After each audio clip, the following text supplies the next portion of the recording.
Po faktorët familjar, social, kulturor, si ndikojnë në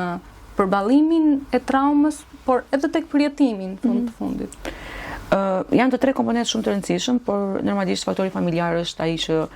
është shumë më tepër, ka më tepër rëndësi. Qasja e prindërve, le të themi, bën ndoshta diferencën si në momentin që përjetohet trauma, që ndodh kjo situata ose përvoja, le të themi, dhe më vonë kur ai konsideroj një traumë dhe në procesin e superimit të traumës, le të themi. Nëse kemi të bëjmë për shembull marrë një rast një fëmijë që ka një ngjarje, përjetoi një ngjarje të caktuar, shkon në shtëpi e komunikon te prindrit dhe prindrit kanë tendencën që të bëjnë, të japin dëshkim mbi situatën dhe nuk krijojnë tek fëmia këtë ndjenjën e sigurisë,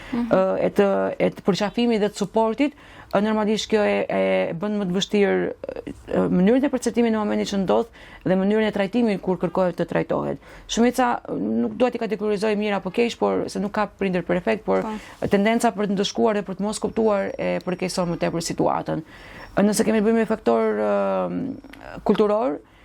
ne si kulturë kemi këtë tendencën për të kategorizuar një njerëzit që shko se ti je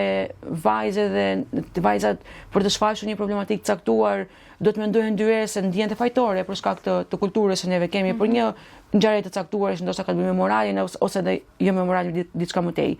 Dhe tendenca për të thënë që është turp apo është problem, është faj, rrit këtë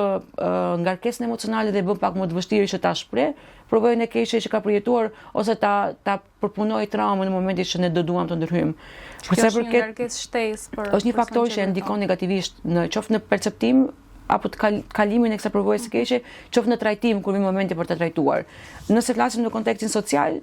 përgjithsisht individët kanë këtë frikën e stigmatizimit që nëse ne shfaqim një problematikë të caktuar emocionale apo psikologjike do kemi të stigmën dhe të paragjykojmë dhe këto janë faktorët që e përkeqëson